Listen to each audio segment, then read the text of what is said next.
Hola, ¿cómo estás, José Luis? Muy bien, ¿vosotros? Muy bien, aquí encantadísimo de tenerte con nosotros. En primer lugar, José Luis, miles de gracias por estar con nosotros en el segundo Congreso Internacional de Mercadotecnia del TEC de Monterrey.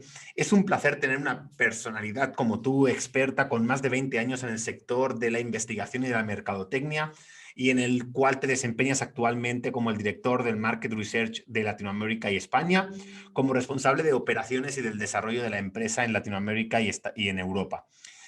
Además, José Luis tiene un diplomado en estadística por la Universidad Complutense de Madrid, cuenta con más de 20 años de experiencia en el sector de la investigación y se ha especializado sobre todo en el diseño y coordinación de estudios e investigaciones multidisciplinares, multinacionales, gestión de proyectos y equipos de trabajo. Entre sus cargos anteriores, cabe destacar que estuvo de director técnico de Quota Research, ejerciendo como responsable en área de investigación, manejando un equipo de 20 personas y jefe de estudios en TNS. Te damos la bienvenida al segundo Congreso Internacional de Mercadotecnia organizado por el Tecnológico de Monterrey, Campus Querétaro. La verdad es que es un placer estar aquí con vosotros. Perfecto, perfecto. Pues nada, lo primero, igual, la verdad es que es un verdadero placer el poder compartir un rato con vosotros. Es un verdadero placer, sobre todo porque la verdad es que tengo mucho cariño a México y pensaba volver, pero la pandemia está complicando los movimientos y bueno, aunque sea por virtual, pues por lo menos el tener este espacio para poder compartirlo con vosotros. Os cuento un poco eh, qué he querido compartir con vosotros. Em, es una presentación que la hicimos, se hizo para una ponencia, yo creo que era para febrero de este año, y he querido reutilizarla, no por no hacer otra, sino para que veáis de alguna manera lo que ha impactado el COVID y esta presentación, que es de una época pre-COVID, por decirlo así, tiene todavía más fuerza. Es decir, que de alguna manera lo que ha hecho en este caso el COVID ha sido un acelerador de muchas de las cosas que contamos aquí. Entonces, un poco la primera parte es cómo está el mundo de la digitalización, que son una serie por lo menos de pensamientos que quiero compartir con vosotros. Y luego, en la parte que más afecta, el cómo esto impacta dentro de la investigación de mercados, que es la parte que más conozco. ¿Vale? Entonces, sin alargar mucho más, si queréis, os voy a ir enseñando la presentación. Voy a quitar esto de aquí. Vale. Lo primero, y que me gustaría compartir, esto es eso, para que lo tengáis en cuenta, es una presentación que se hizo anterior a que llegase la pandemia a nivel mundial, pero para que veáis un poco cuáles eran los retos y de alguna manera cómo se han actualizado esos retos. Lo primero, eh, el primer reto es la transformación digital. Es decir, el año 2020 arrancamos en todas las empresas en que teníamos que hacer una transformación digital. Teníamos que ser, de alguna manera, una tendencia a la digitalización en todas las empresas y, de hecho, casi todas era un objetivo prioritario en el 2020 y se estaba haciendo. Es decir, había presupuestos para la transformación digital, todo el mundo estaba en esa tendencia de la transformación digital. ¿Qué más? Se empezó a hablar y había también bastante presupuesto y bastante interés por todas las empresas y en todos los sectores por la inteligencia artificial, la automatización de bots. Imaginaos esto de la inteligencia artificial, que hoy creo que ha sido la presidenta de la Unión Europea que ha comentado que la manera de luchar contra el COVID es la inteligencia artificial. Es decir, mm, por eso os decía un poco, para que de alguna manera esté en contexto, cómo esto de una época anterior a lo que nos está viniendo encima, de alguna manera coge todavía más fuerza. Otra de las cosas que se estaban pensando en las empresas era todo el Internet de las cosas, todas las predicciones analíticas a través del data, el big data, el smart data, todo eso era una cosa, o eran aspectos que ya veníamos durante años y que al principio de 2020 las empresas estábamos en ello. Es decir, que realmente eran tendencias que ya venían de anterior, pero que el 2020 al menos en Europa y por lo que conozco en Latinoamérica, en muchas empresas de Latinoamérica también, estaba en mente y como objetivos para este año. Y también, sobre todo, en el tema del mejorar la agilidad empresarial. Es decir, todo esto está pensado para mejorar la agilidad empresarial. Y todo esto, y por eso también un poco el título de la ponencia, sin perder el foco que es en las personas. Es decir, vale la transformación digital, vale la inteligencia artificial, la automatización, el Internet de las cosas, la agilidad, pero las empresas no podemos dejar de tener el foco en las personas. Por eso el tema de las emociones, es decir, todo eso está muy bien, pero no hay que olvidar en las personas. Aquí os comparto un estudio que se hace, es un observatorio digital que se hace en España y habla de una tendencia que yo creo que igual coge ahora todavía más fuerza, que la digitalización se plantea como una incertidumbre, pero que debemos ser muy flexibles. Es decir, las empresas tendrán que asumir procesos híbridos en los que haya una fase digital y una fase no digital. Y aquí, fijaros, sin irnos más lejos, es decir, la tendencia en teletrabajo, es decir, esto en un contexto actual, la flexibilidad que han tenido las empresas para mover a su capital humano en un proceso híbrido de teletrabajo, de gente que está trabajando en casa, gente que está trabajando en oficinas, toma todavía más fuerza. Es decir, la digitalización está en la capacidad de flexibilización de las empresas, porque tampoco va a haber un negocio en que probablemente sea todo digital, sino que tendremos que hibridar procesos entre lo digital y lo presencial. ¿Qué más? La digitalización supone cambios sociales de comportamiento y de consumo. Imaginaros esto ahora con toda la pandemia que hay a nivel mundial. Esto lo estábamos hablando en febrero, en enero de este año. Y la digitalización ya suponía cambios sociales y de comportamiento y de consumo. Pues imaginaros ahora, es todavía más fuerte. ¿Qué está pasando con todo esto? Pues, y yo recuerdo el primer Black Friday que viví en mi vida, lo viví en México. Recuerdo además una visita en unas oficinas. Yo volaba el mismo viernes a España y estaba, no sabría decir exactamente, pero estaba lejos de la Ciudad de México, en unas oficinas del Banco Santander y calcularos que eran sobre las 2 de la tarde. Yo cogía el avión a las 9 de la noche y nada, me despedí del cliente allí y me dice, ¿y a qué hora tienes el avión? Digo, a las 9. Dice, no llegas. Digo, ¿cómo no voy a llegar? Dice, no, porque es Black Friday. Y claro, yo en España todavía no era muy común y ahí descubrí el volumen de gente que se mueve en esas fechas. En España ahora mismo, muchos negocios, y esto ha pasado en 2 o 3 años, el 60% de sus ventas es ese día. Imaginaros ahora, en plena pandemia. Probablemente en algunos comercios, algunos sectores, el 90 o el 95% de las ventas tendrán que ser ese día. Eso es un cambio sociológico importantísimo que está provocado por la digitalización. No digo nada más de pues, el tema de los taxis, el tema de los taxis tipo Cabify, tipo Uber, el tema del Open Banking a través de aplicaciones en el móvil, todo eso nos está cambiando, el comportamiento humano está cambiando. Es decir, que la digitalización supone unos cambios en los hábitos que nosotros como investigadores, como gente que tratamos la investigación de mercados, como sociólogos, tenemos que investigar. Y entonces yo creo que es un punto que hay que tener en cuenta. Y como os digo, todo esto, el tema del COVID, lo que ha hecho es acelerarlo a 2000. O sea, si íbamos en una aceleración de 0 a 100 en 5 segundos, pues ahora tenemos en un segundo. Es decir, que se está acelerando muchísimo.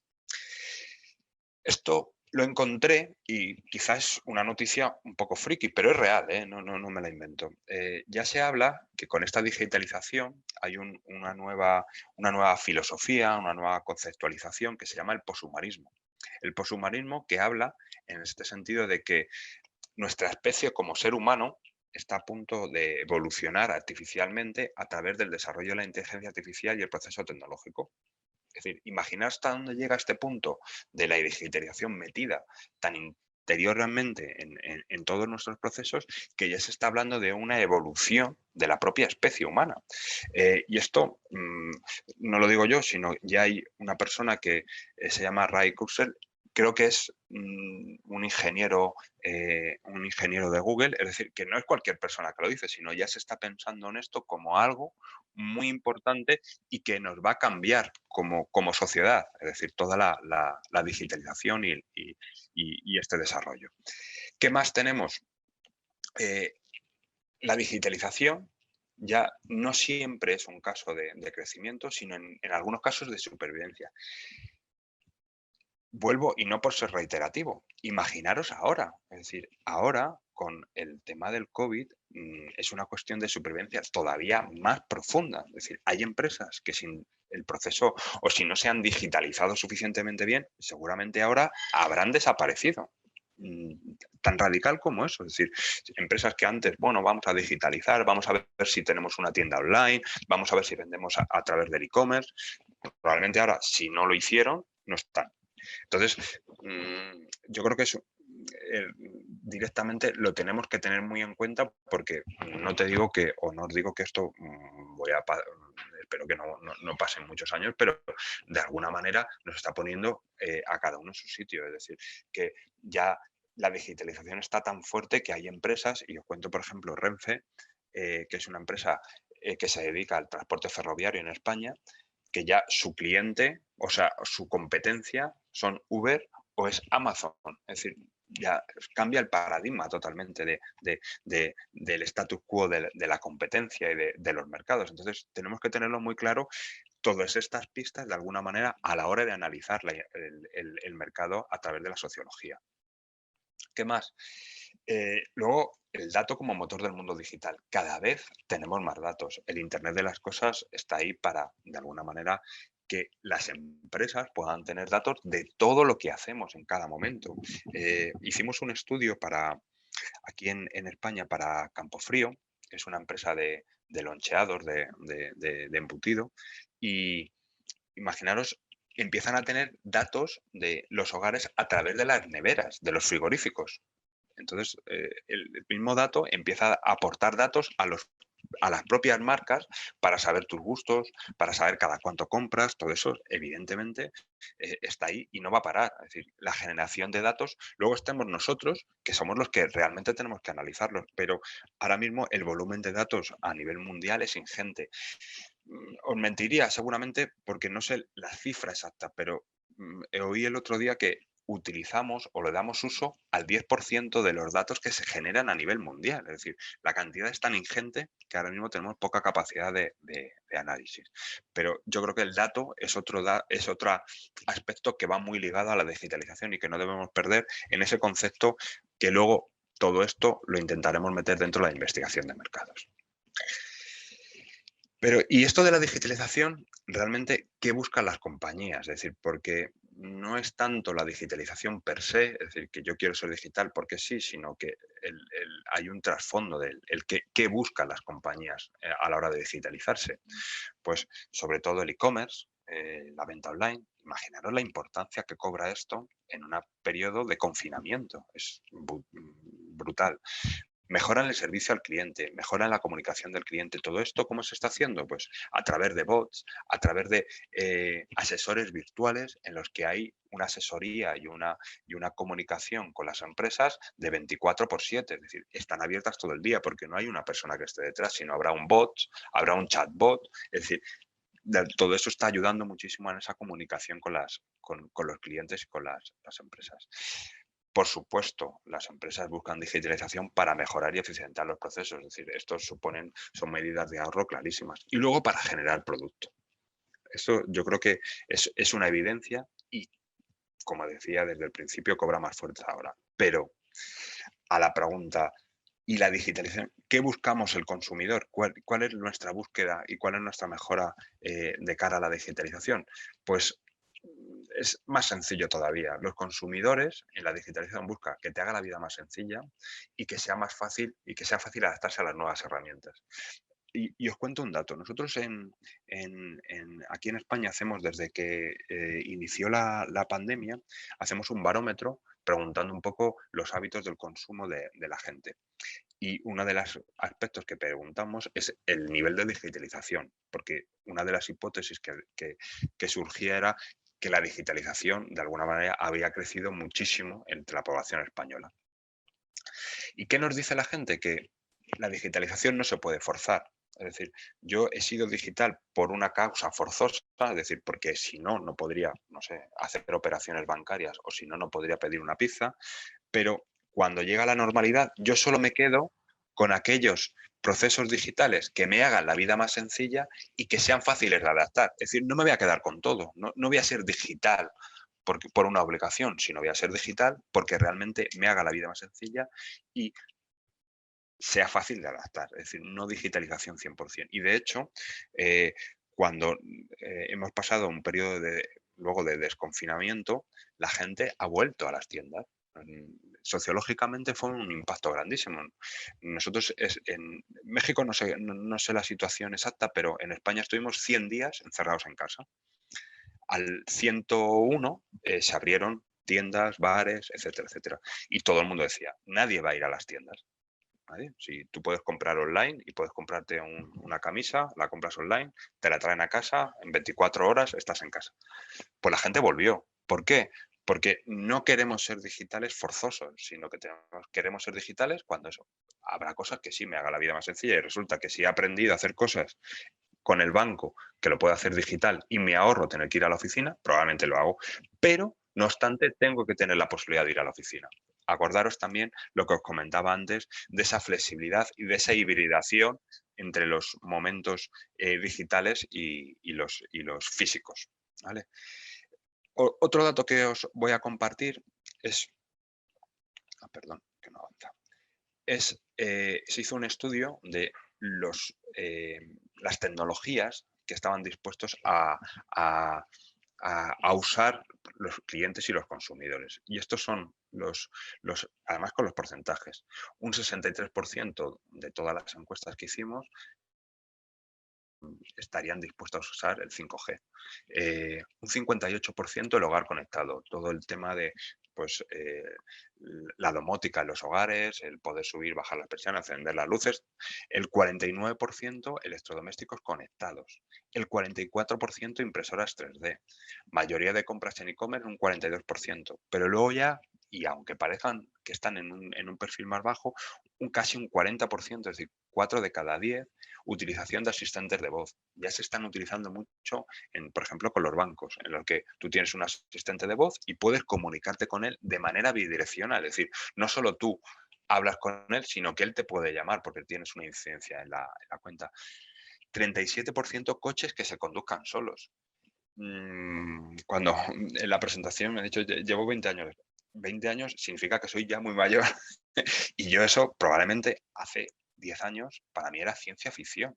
Hoy en día un 37%, es decir, 4 de cada 10 casi de los encuestados están pensando que podrían adoptar esa tecnología, coches que se conduzcan solos. Es decir, que el proceso de digitalización corre muy rápidamente y esto, como os decía antes, en un periodo pre-COVID en los que realmente no se ha acelerado tanto la digitalización. Hasta aquí, vamos, no sé si hay alguna pregunta o continuamos, pero era un poco por lo menos reflexiones de cómo está la digitalización y de alguna manera cómo está el mundo a nivel digital, cómo están las empresas, qué necesitamos los consumidores.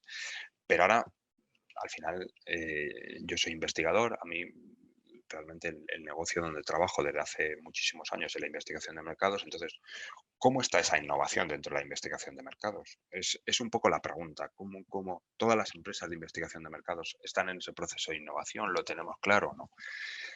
Aquí, la verdad es que, no sé, entiendo que si el perfil de la gente que estáis es muy joven, a lo mejor no la conocéis, esta película, se llama La invasión de los ultracuerpos, la traducción en castellano, y es una película, y no, la pongo no por la película en sí mismo, sino al final, en esa película, y me viene un poco a la cabeza, se confundían gente o extraterrestres que venían de otros planetas a la Tierra y se confundían con humanos y parecían humanos. En esto de la innovación y la investigación de mercados pasa lo mismo. Hay empresas que dicen que están en el proceso de innovación y no es así. Es decir, hacen creer que están en la innovación. No todas las empresas de investigación de mercados están en ese proceso de innovación porque es muy complejo y es muy costoso. Entonces, parecen, y a simple vista, como en la película, parecen humanos, pero realmente no lo son.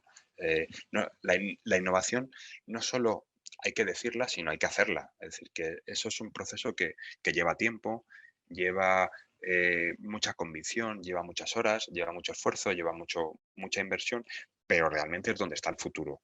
Porque, claro, la investigación de mercados podemos pensar que está en una época prehistórica, que podría ser, que gente que conoce poco la investigación diga, bueno, pues esto siguen utilizando lo mismo, dicen, pues la media, la varianza y la desviación típica. Realmente no es así. Tampoco estamos aquí, es decir, no hemos avanzado tan rápidamente como deberíamos, sino que y yo creo que estamos aquí. Y fijaros que esta ola gigante, la pusimos en febrero. Es decir, imaginaros lo que ha crecido esta ola con todo el COVID. Es decir, en este momento estamos en investigación de mercados, estamos en un proceso de cambio, de camino, de cambio hacia una etapa muchísimo mejor. ¿Esto qué conlleva la investigación? Pues, y aquí es una palabra o una frase de Charles Darwin, que yo creo que nos va muy bien dentro de la investigación, que no es el más fuerte, no es la más fuerte de las especies la que sobrevive y tampoco la más inteligente. Sobrevive aquella que más se adapta al cambio. Y en eso estamos en investigación. Es decir, estamos adaptándonos al cambio tan rápidamente como podemos. Y todo esto de la digitalización ha supuesto un cambio brutal. Pero imaginaros el COVID, es decir, dentro de la investigación, y me imagino que conocéis, nadie, y pongo algún ejemplo, los focus group, es decir, ¿cómo vamos a pensar en meter a 8 personas en una sala cerrada para discutir sobre un tema?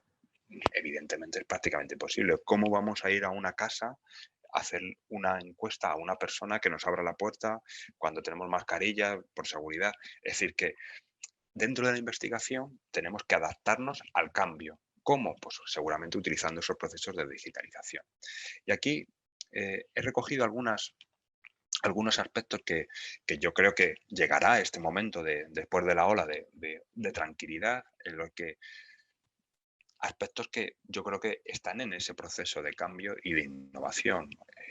La investigación cada vez es más allá. Es decir, ese concepto que al principio nos hacía mucho daño porque estábamos acostumbrados como investigadores a tener estudios de varios meses en los que nosotros teníamos unas hipótesis, hacíamos un campo, revisábamos, analizábamos. Ahora ya nos dicen, no, mira, yo es que esto lo necesito en 2 días. Entonces, todos esos procesos allá suponen que tengas que interactuar con el cliente mucho más rápidamente.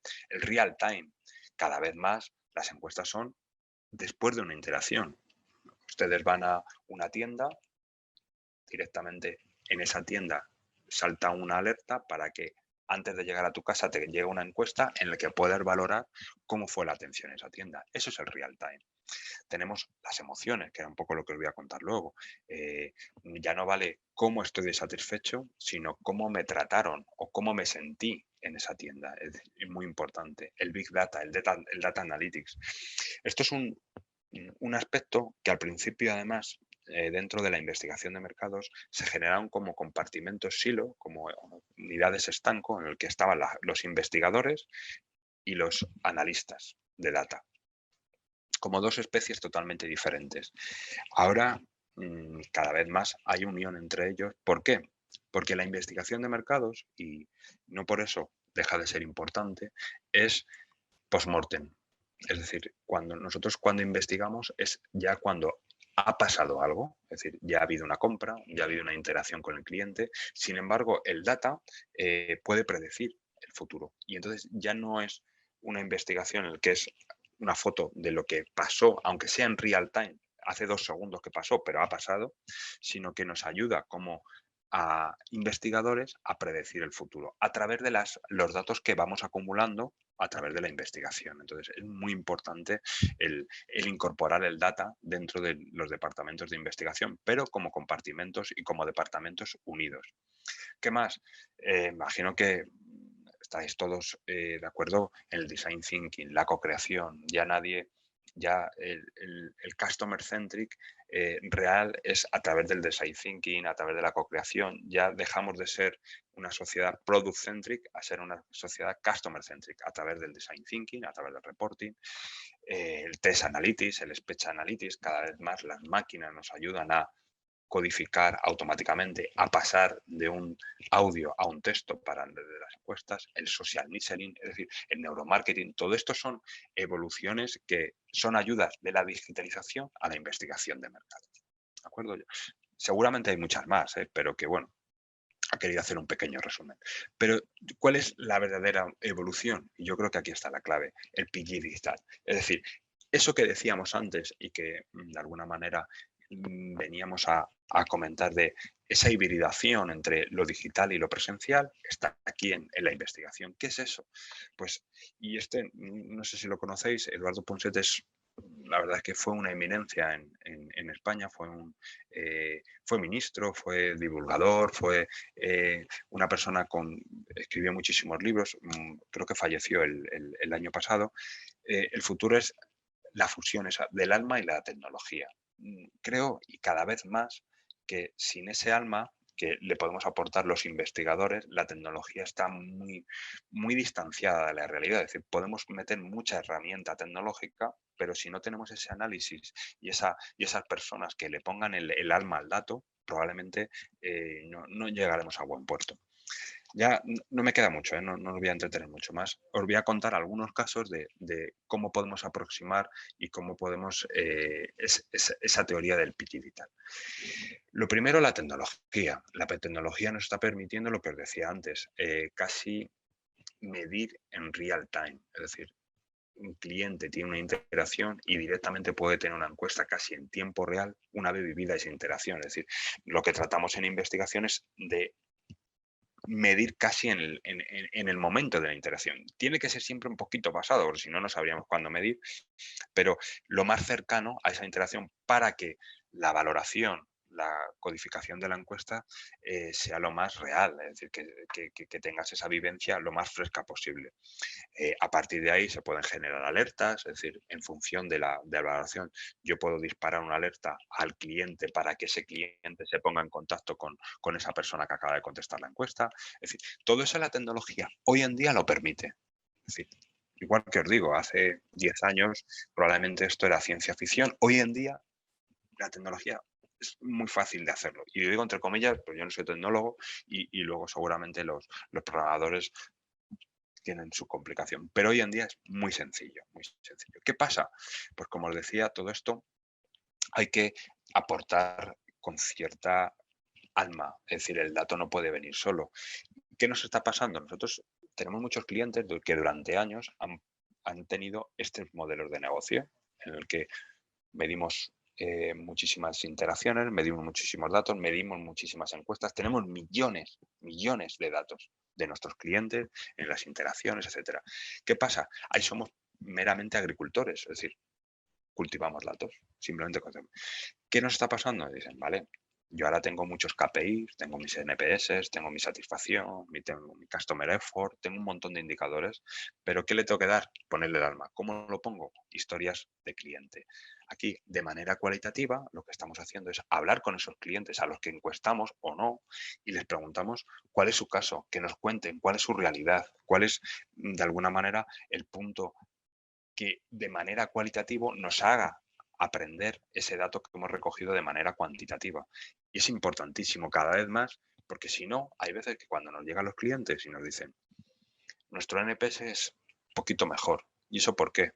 Pues es muy difícil de explicar, a no ser que tengas estas historias de cliente. Esas historias de cliente donde nos cuente exactamente lo que les ha pasado, cuándo les ha pasado, cómo lo han vivido, cómo se han sentido.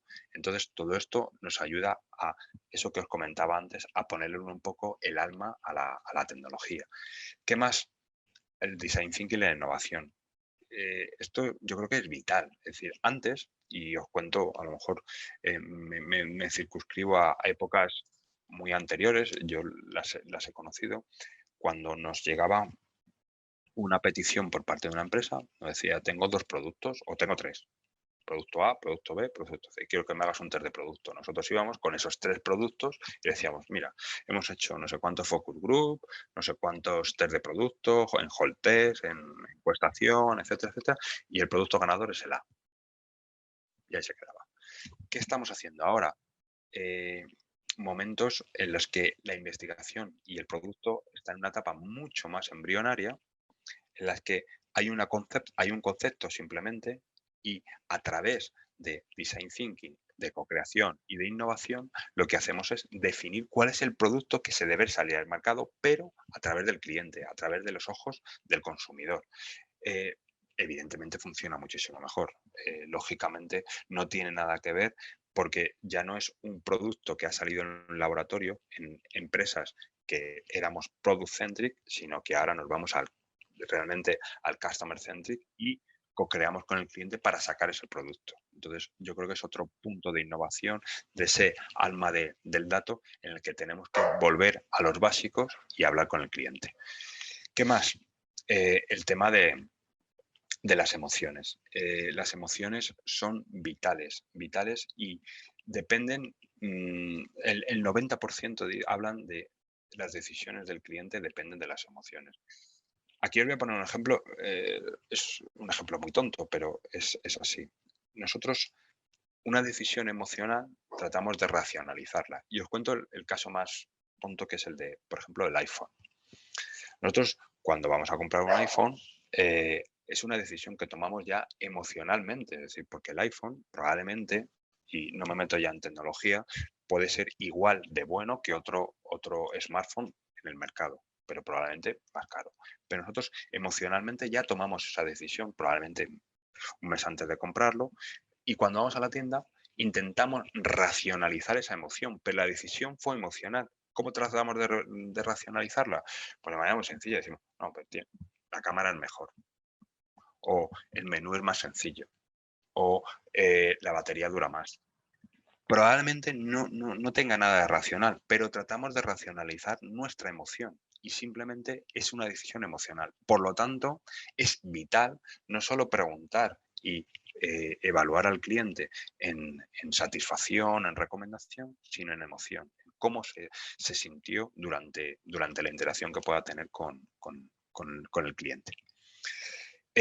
Otra de las importancias más grandes es meter las emociones dentro de los momentos de la verdad. Imagino que estéis familiarizados con ello. Cada vez más lo que se tiende a medir dentro de los clientes es el Customer Journey, es decir, desde que un cliente tiene la necesidad de un producto hasta que lo compra o hasta que abandona la marca, va siguiendo un journey determinado, en el que en cada momento o en cada pase del journey hay un momento de la verdad en el que de alguna manera es crítico.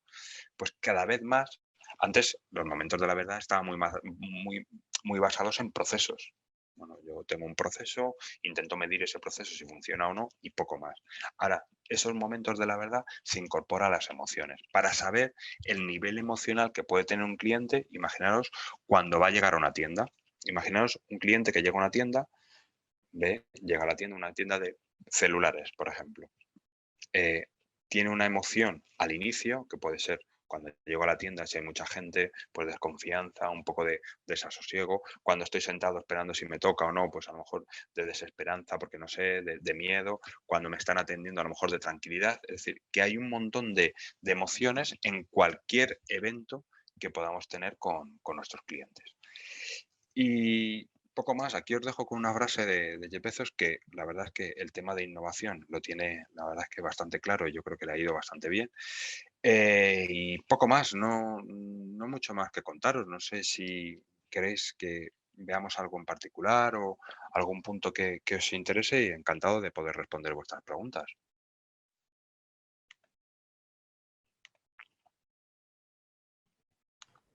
José Luis, Sí, muchísimas gracias. Espera que pones también la cámara aquí. Está increíble, o sea, la verdad que tienes una experiencia buenísima. Me preguntan, por ejemplo, aquí un grupo de alumnos, desde el punto de vista de lo que comentabas ahora de las emociones que viven en el proceso de compra, ¿no? Que decías, oye, cuando Sí, una emoción es al principio otra, ¿cómo lo podrían eso detectar, pero dentro de un videojuego?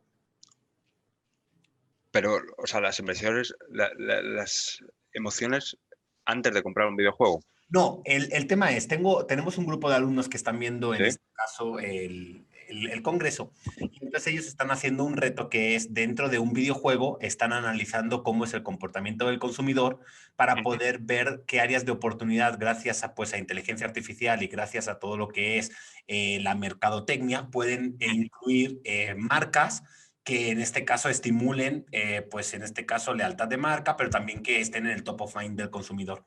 Entonces, desde ese punto de vista nos preguntan que cómo podrían entender dentro del juego cómo esas emociones podrían vincularse para que ellos tomaran decisiones de en ese momento sería un buen momento para poder poner en este caso la mercadotecnia.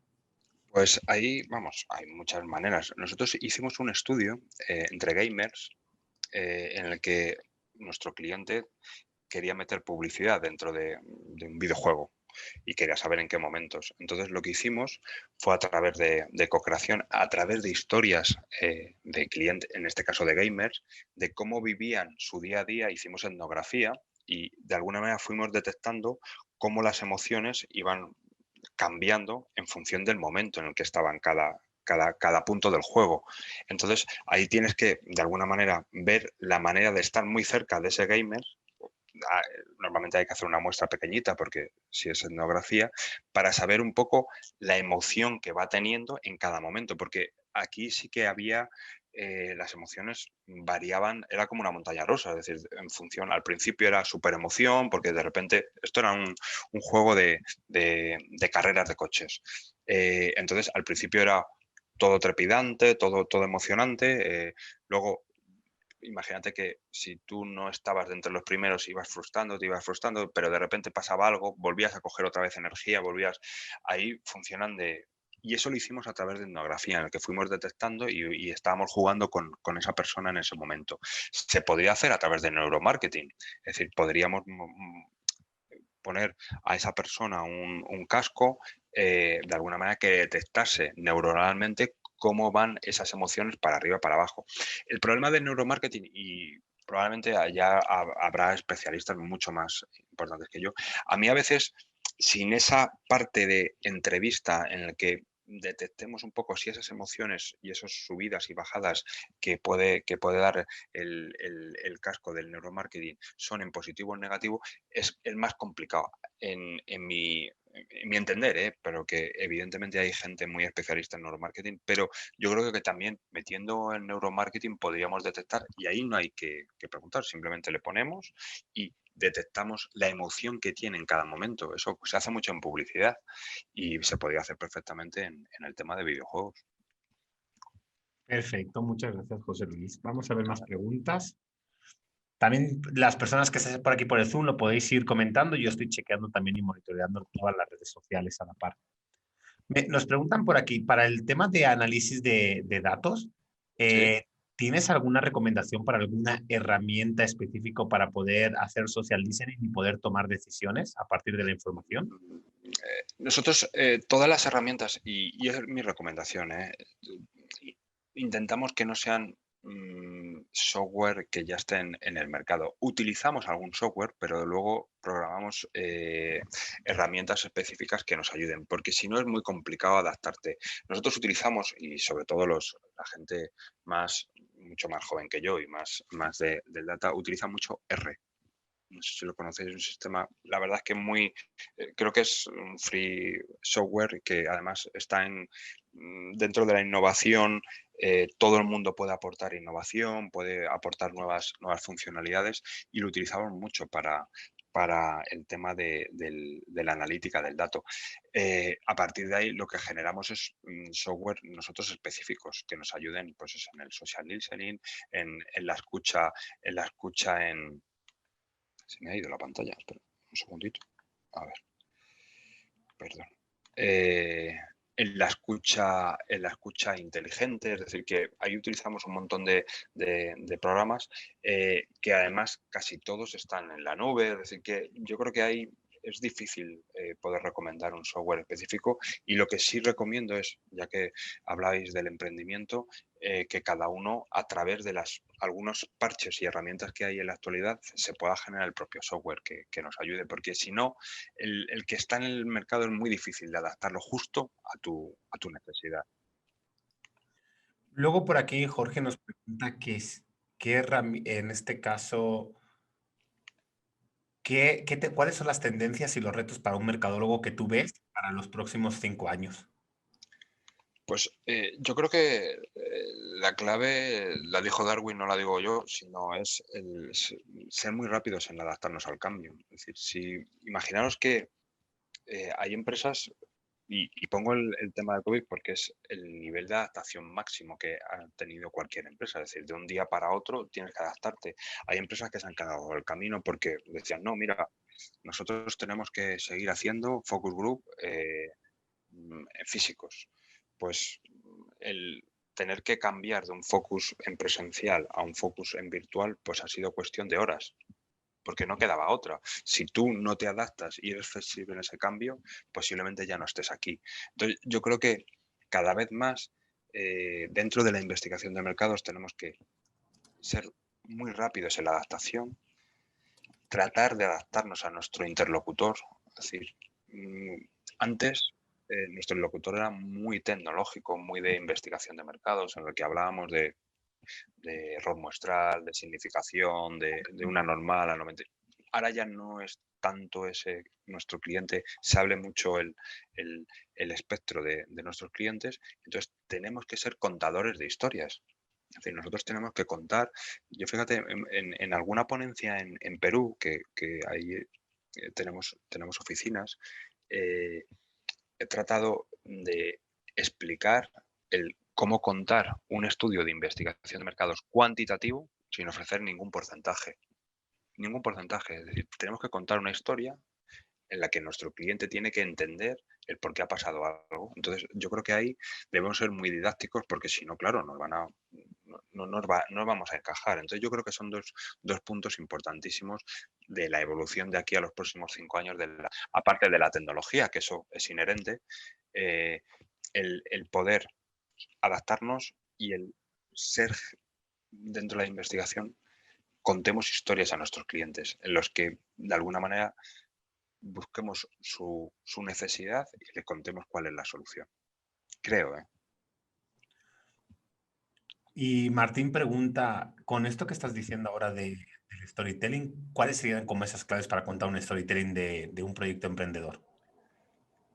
Pues sobre todo, fundamentalmente, y te digo por experiencia, conocer el objetivo del cliente.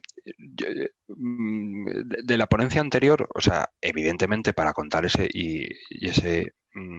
historia tenemos, y creo que había una diapositiva que compartía la ponente anterior, pues evidentemente tienes que conocer al mercado, tienes que conocer a la competencia, tienes que conocer tu producto. Es decir, hay una serie de ítems y de pasos en los que para contar esa historia tienes que utilizar esas herramientas. Pero al final es cuál es mi objetivo y a partir de ahí, con todo el conocimiento de el ecosistema que rodea a ese objetivo, yo cuento una historia. Luego ya te pasaré los datos de porcentajes y de todo, pero imagínate si tu producto es, yo quiero vender, no sé, camionetas en esta ciudad, pues cuando ya haga la investigación, oye, pues mira, tus camionetas tienen son muy bonitas, son bien aceptadas, tendrías que de alguna manera cambiar estos colores, etcétera, etcétera. O sea, les puedes ir contando una historia de cómo adaptar su producto a esa necesidad del cliente sin ni siquiera tener que decirle, pues el 40%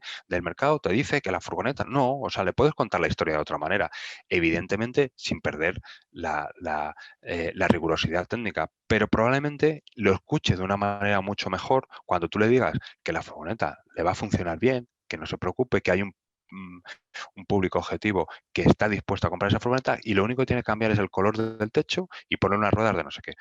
Luego ya le dará los porcentajes, pero eso es lo que quiere oír el cliente. Entonces, a eso nos tenemos que adaptar, porque si no, no te va a escuchar. Vale, hay otra pregunta, en este caso, Ujú. José Luis, que dice, ¿qué base de datos utilizarías para recopilar información del comportamiento del consumidor para encontrar áreas de oportunidad? Vamos, te digo cómo lo hacemos aquí. No he encontrado ninguna base de datos pública suficientemente buena. Es decir, yo siempre abogo por directamente construir. A partir de ahí dices, oye, pues pregunto, o sea, yo lanzaría, se pueden lanzar en encuestas muy generales y a partir de ahí, con datos que pueden ser Big Data, pues del censo, de datos que están oficiales, lo que hago es alimentar y mejorar mi base de datos que he sacado a través de las encuestas. Pero normalmente las encuestas funcionan muy bien porque de alguna manera no tienes que adaptar tu necesidad a lo que ya tienes, sino que puedes lanzarlo directamente ad hoc y puedes preguntar lo que quieras. Normalmente, y os cuento algún ejemplo, imaginaros, nos llegó alguna necesidad de quiero vender seguros a Millennial. Un brief tan sencillo como eso. Claro, tú puedes decir, bueno, pues lanzo una encuesta porque los millennials están muy definidos, son este grupo de edad, etcétera, etcétera. Y les pregunto por el seguro. ¿Qué pasa? Que tú ahí tienes que saber a qué perfil te estás metiendo. Entonces, si tú le preguntas o le preguntabas a un millennial que cómo ve el tema de un seguro de vida, tú dices, no, mira, yo soy muy joven, no necesito seguro de vida. ¿Cómo ves el seguro del auto? Pues no, mira, yo utilizo el carro de mi familia y no tengo seguro. ¿Cómo ves el seguro de hogar? Pues no, yo vivo todavía en una residencia de estudiantes y no tengo seguro de hogar. Entonces, tienes que, una vez que sabes el perfil y un poco el mercado al que te diriges, tienes que buscar la manera de llegar a ello. ¿Cómo hicimos esto? Pues no preguntando directamente por un seguro, sino por estilos de vida. ¿Qué necesita esa gente en un momento dado? Entonces empezamos a preguntar, oye, ¿cuáles son tus hobbies? ¿Estudias en el extranjero? ¿Cada cuánto coges cada cuánto manejas el carro? Y sobre eso, de alguna manera, luego hacíamos match con el producto. Entonces, fue una manera mucho más fácil de acercarse y generar esa base de datos para de alguna manera tomar una solución, porque si no, evidentemente hubiese sido un enfrentamiento. Yo no utilizo el seguro, yo no lo quiero y no hubiésemos sacado ninguna información. Súper bien, José Luis, muy, muy buenísimo. A ver, ¿alguna otra pregunta? ¿Tenemos por aquí alguien más que quiera preguntar algo?